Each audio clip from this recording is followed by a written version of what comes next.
after transmigrating into a redemption novel.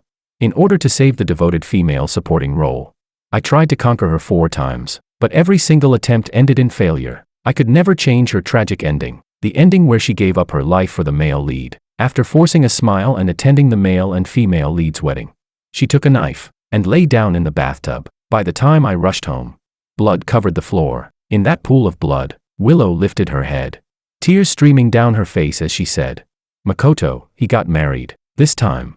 I really can't hold on anymore." Watching her face rapidly draining of color, I clenched my teeth and asked slowly, word by word, "Then what about me?"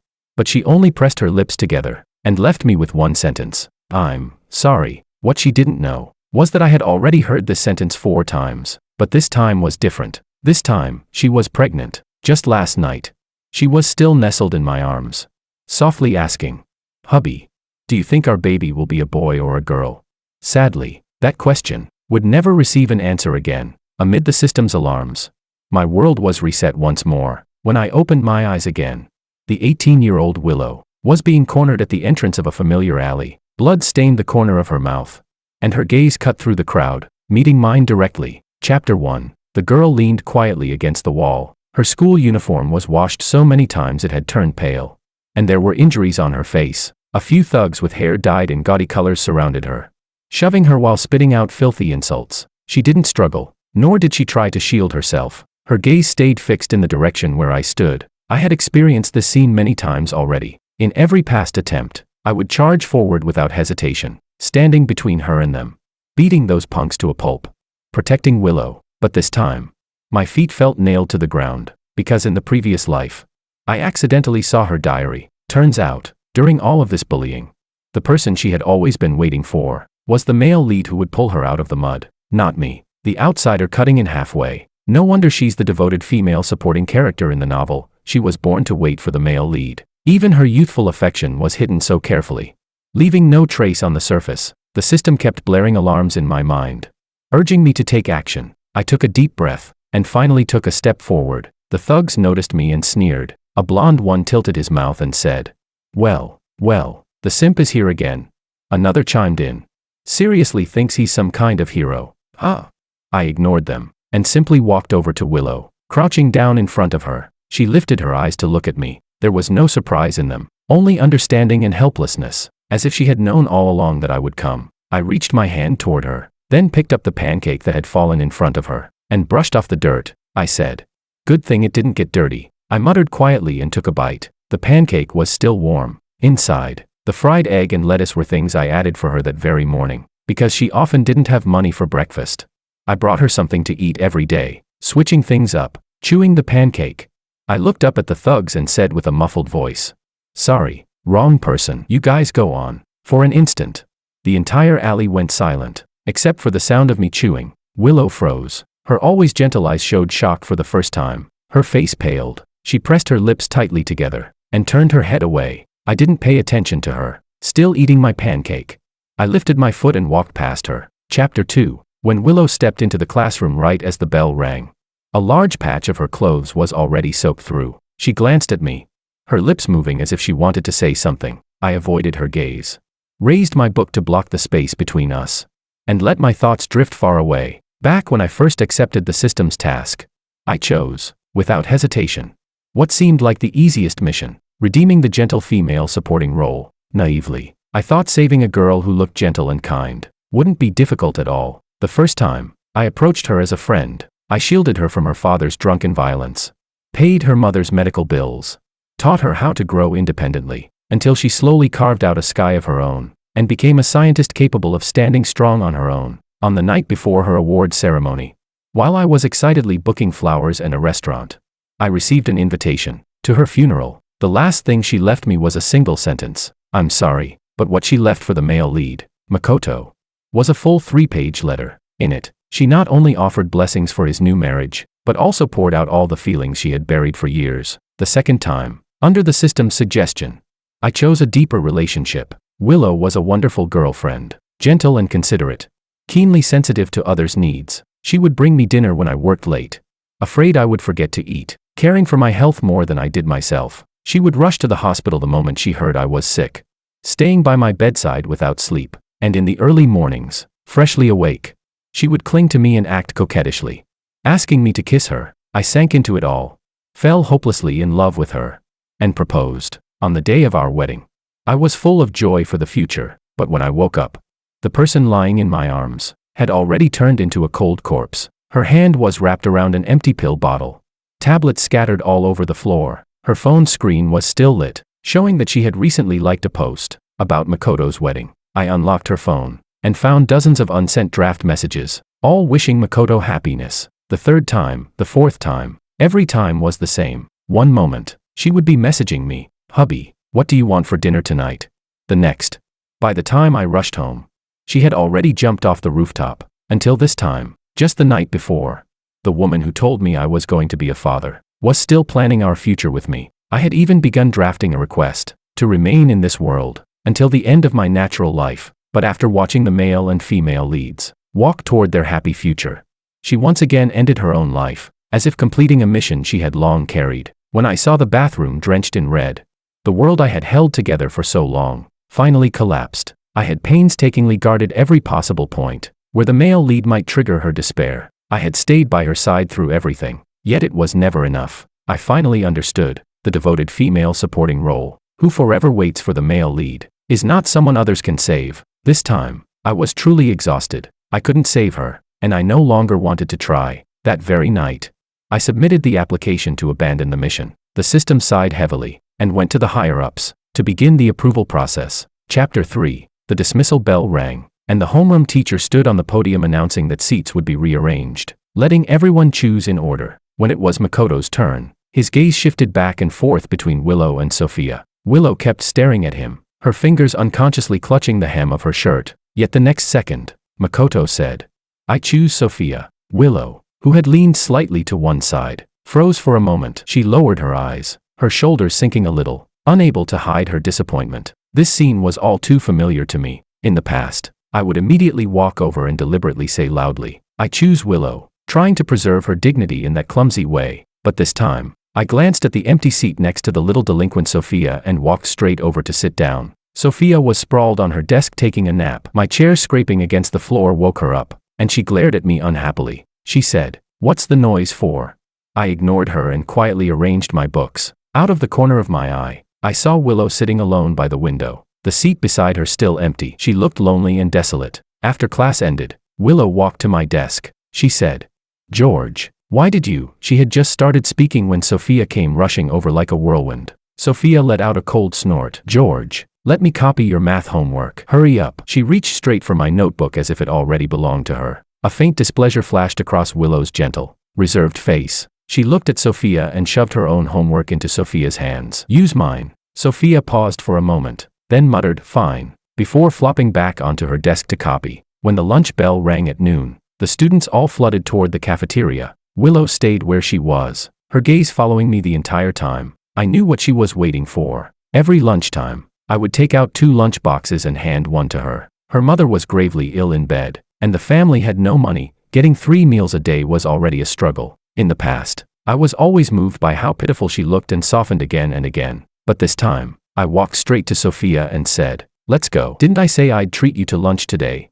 Sophia's eyes lit up. "Oh right, I almost forgot. Then I want to try that new cafeteria window." As I walked out of the classroom with Sophia, I caught in my peripheral vision Willow standing there with reddening eyes, completely at a loss. The next day at noon, she was still waiting for me. When I ignored her again and walked straight out of the classroom, she called my name softly. "George." I didn't respond, dragging my buddy from the next class toward the cafeteria in a hurry. On the third day, she finally walked over herself. She said, "Let's go eat together." Her voice was soft, carrying a tentative hope. I raised an eyebrow, about to speak, when Makoto suddenly pushed the door open. His expression was ugly, as if he had just suffered a blow. Willow immediately went to him and asked, "What's wrong, Makoto?"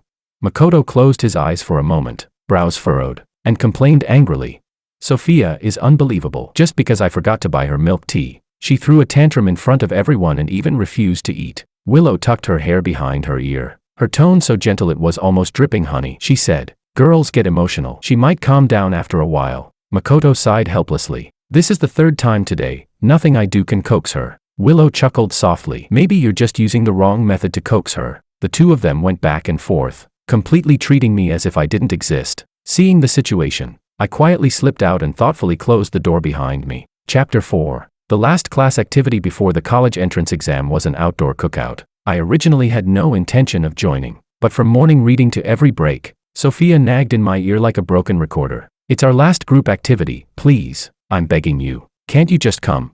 In the end, I couldn't stand her pestering anymore and got on the bus. The bus was loud and chaotic. At some point, Willow had slipped into the empty seat beside me. Her face was tinged with an abnormal flush, and the strands of hair near her ears were damp with sweat. After the bus started moving, she gently tugged my sleeve. "George, I feel a little dizzy." I gave her a glance and said expressionlessly, "Obviously." She seemed unprepared for my cold attitude. She froze, a bit of grievance flickering in her eyes as she whispered, "You used to always prepare motion sickness medicine for me beforehand." She sounded like her fever had muddled her mind. Her voice grew softer and softer. "Last time I had a fever, you went out in the pouring rain to get medicine for me. When I had stomach pains, you stayed by my side rubbing my stomach until it got better." With every word she spoke, my heart sank lower. Those were clearly memories from previous lifetimes. I hurriedly tried calling the system in my mind, but all I heard was a harsh, busy tone. Before I could make sense of anything, the bus suddenly jolted violently. From the front came a scream, a landslide. The bus tilted uncontrollably to the right,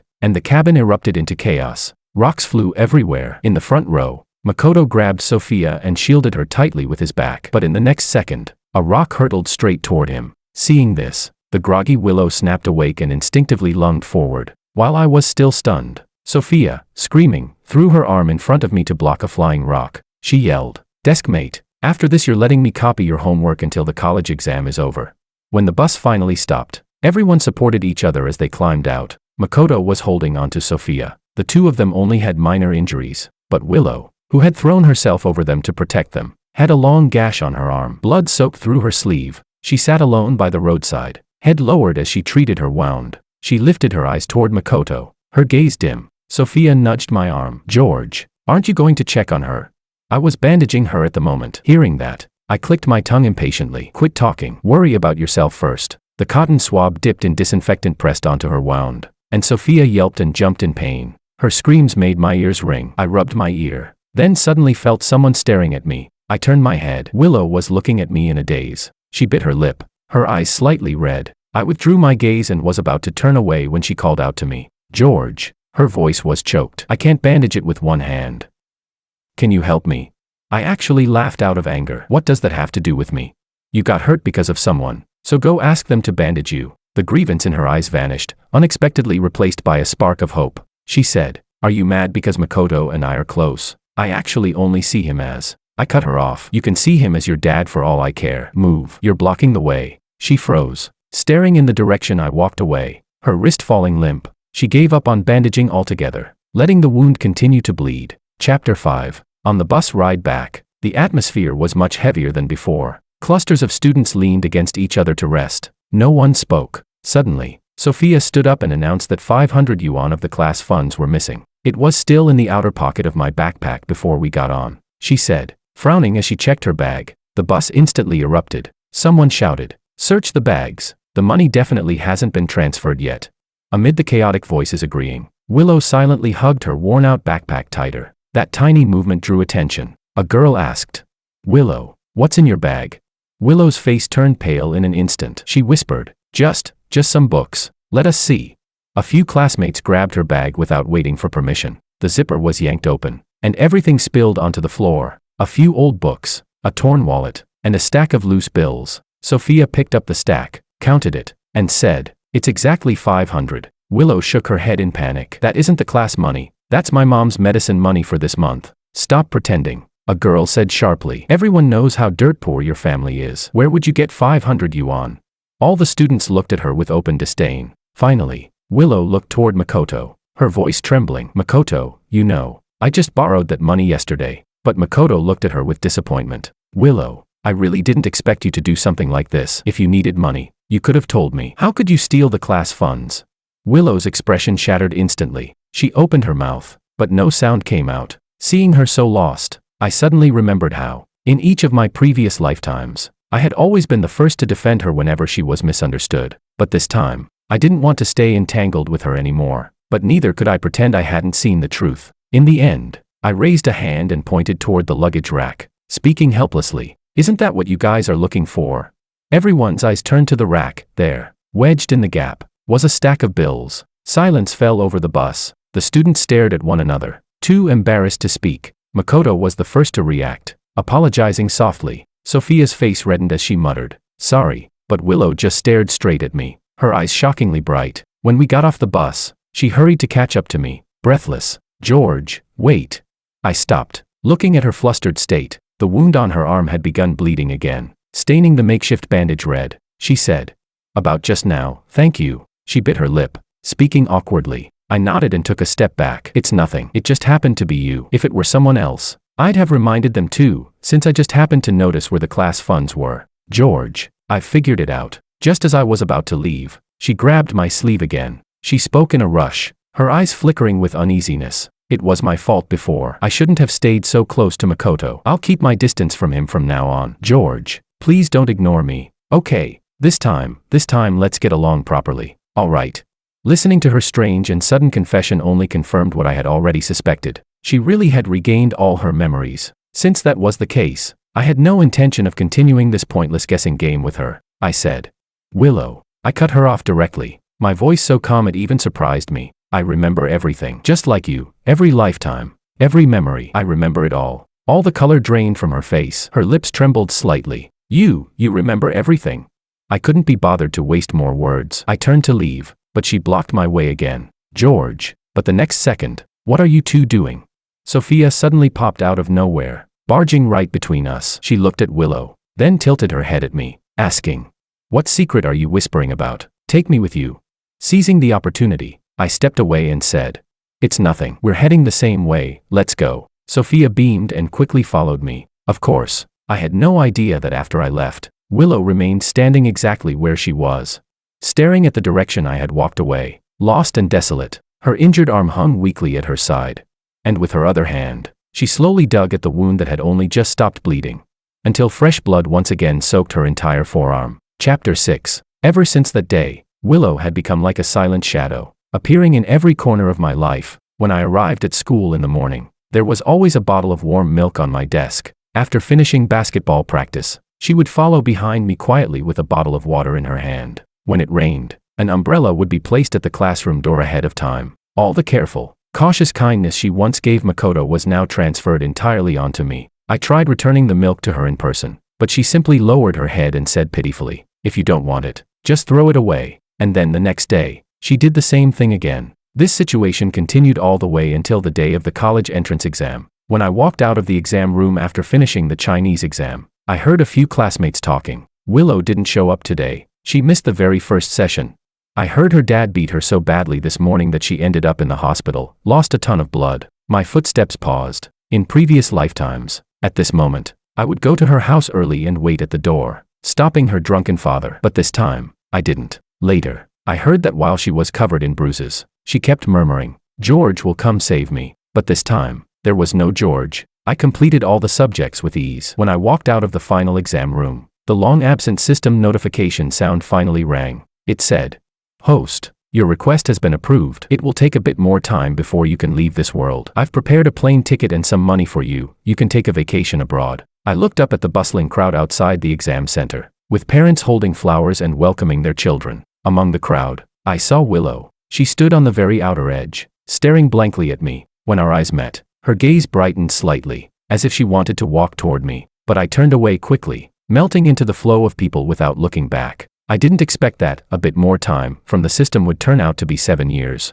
I finished college abroad, found a good job, and lived a smooth, easy life. Occasionally, Sophia and I would mail each other local specialties, but beyond that, I had no contact with any former classmates. I never expected to run into Willow again. She had shed the innocence of her teenage years and looked exactly like she did after our marriage in my memories, except now, the once gentle look in her eyes carried a hint of gloom and obsession. I was knocked unconscious from behind by a group of people. When I woke up, I found myself imprisoned in a basement. Heavy iron chains were fastened to my wrists, just long enough for me to move around the room. The system's shrill scream exploded in my mind. "Host, how did she turn dark?" The higher-ups checked several times. "Her attribute is definitely devoted female supporting role. There was no sign of Yandere-like obsessive tendencies. I rubbed the aching back of my neck, Yandere or not, but killing herself 4 times just because the male and female leads got married. Is that not obsessive enough? The higher-ups' assessments were clearly unreliable. Willow pushed the door open and came in, carrying a tray. She carefully set the food on the bedside table, her voice soft and lingering. "You're awake." She sat by the bed, pulled my hand over, and rubbed it gently against her cheek. Then she gave a faint smile and said, "I searched for you for 7 years. Every single day, I thought about you." I pulled my hand back impatiently, but she stubbornly clung to my arm, her voice low and hoarse. "For these 7 years, in every city, every country, I never gave up." Expressionless, I said, "And now that you've found me, so what?" Her voice paused, and when she spoke again, it carried a hint of urgency. "I found you because I wanted to explain," she said. "I know, the way I used to be. I really wronged you. It was my fault. So I raised a hand to cut her off. "So now you lock me up as compensation." She froze for a moment. When she lifted her eyes again, the corners were already red. She choked out, "Honey, believe me, I really know I was wrong. I love you." I paused when I heard her call me that. Then I laughed. "Willow, since you're being so sincere, why don't we talk about our child back then? Was it a boy or a girl?" At my words, her expression shattered instantly. Tears filled her eyes as she cried. "I'm sorry, back then I couldn't control my emotions at all. I know. I hurt our baby. I don't deserve to be a mother. Every time I think of our baby, my heart feels like it's being sliced apart. I know saying this now is too late, but honey, give me a chance, please give me a chance to make up for everything," she said. "Honey, I love you. I really can't live without you." Watching her cry in pain, I pinched the bridge of my nose. Whatever. There were only 3 days left before I would leave this world anyway. Chapter 7. In the following 2 days, Willow's care for me could only be described as meticulous to the point of trembling caution. She served me tea, poured water, washed my clothes, cooked every meal to perfectly suit my taste. She obeyed every word I said. If I told her to massage me, she massaged me. If I told her to wash my feet, she washed them. And even when I ordered her to put on all kinds of revealing outfits, something she had always been conservative about, just to humiliate her, she still bought them and wore them for me, no matter how shameful they were. In short, during this period, if I told her to go east, she would never go west. Only the iron chain on my wrist, she refused to unlock it, no matter what. She said, "Just wait a bit longer." Every time I brought it up, she avoided my gaze and replied pitifully, "Let me make sure you won't leave." Every night, she would slip uneasily into my arms, bury her face against my chest, and whisper again and again, "Honey, honey." I never responded, like a soulless puppet, until the final night. When she called me again, I stayed silent for a moment, then said softly, "Go to sleep." I felt her body tremble. Then she clung to me even tighter. Warm droplets spread across my neck as her tears soaked through my collar. The next afternoon, her phone rang. "Makoto." I leaned against the headboard, watching her voice tremble as she answered. A man's voice came faintly through the speaker. He said he was getting married and invited her to the wedding. After hanging up, she remained silent for a long time. Her phone screen stayed lit, showing she had already booked a round-trip ticket. Departure was noon today. The return flight was 2 hours later. She said, "Honey." She hesitated as she walked to the bedside, eyes lowered. "Makoto. I'm just going to attend their wedding. I'll be back very soon." I shrugged. "Go," I said calmly. "I won't leave. I'll wait for you to come back." She clearly didn't expect me to agree so easily. She froze, then hurried to explain. "I'm only gone for 2 hours, just the ceremony. Look, I already booked the return flight. I'll come back tonight." Seeing the lost, hesitant look in her eyes, I only found it amusing. So some instincts simply can't be changed, no matter how many lifetimes repeat. She spent a long time choosing clothes, and finally settled on a white fishtail dress. The moment the door closed behind her, the system's prompt chimed right on time. "Host, the exit channel has opened. You have 3 more hours to say goodbye to this world." I replied indifferently, "No need to wait that long. Send me off now." The system asked, "Are you sure?" "There are still 3 hours, I answered.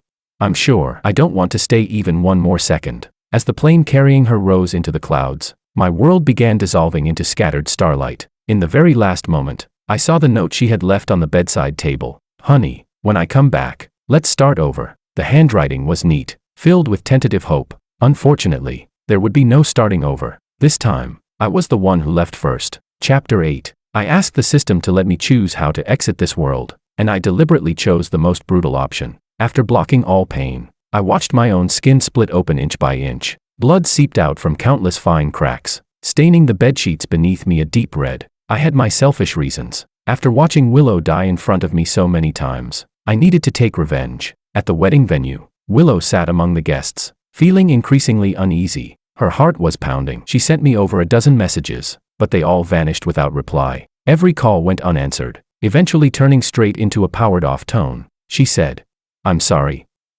I think I need to leave first." She lifted her skirt and ran out of the wedding hall, leaving Makoto staring in surprise. On the plane, she gripped her phone so tightly that her knuckles turned white. A peculiar, suffocating fear seized her chest, just like the premonition she had before ending her life in every previous lifetime. When she pushed open the front door, the overwhelming smell of blood hit her instantly. Her fingertips began trembling uncontrollably. She could barely hold the doorknob. The bedroom door was ajar, and the darkened trail of dried blood had seeped through the gap. She gathered her courage and pushed the door open, and the scene before her stopped her heart. I was lying quietly on the bed. Everything within sight dyed a horrific shade of crimson. Blood soaked the mattress completely, even dripping down onto the floor and congealing into dark patches. She choked out, "George," stumbling to the bedside. Her trembling fingers reached toward my nose and mouth. A moment later, she collapsed to her knees with a soul-shattering scream. Clutching my already cold body, she held me as if clinging to the last piece of driftwood in a storm. She said,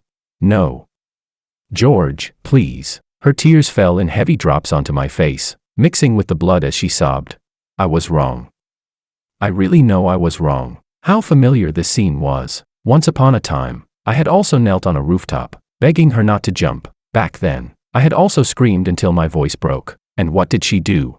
She gave me a sad smile, and jumped without hesitation. Willow whispered through her tremors.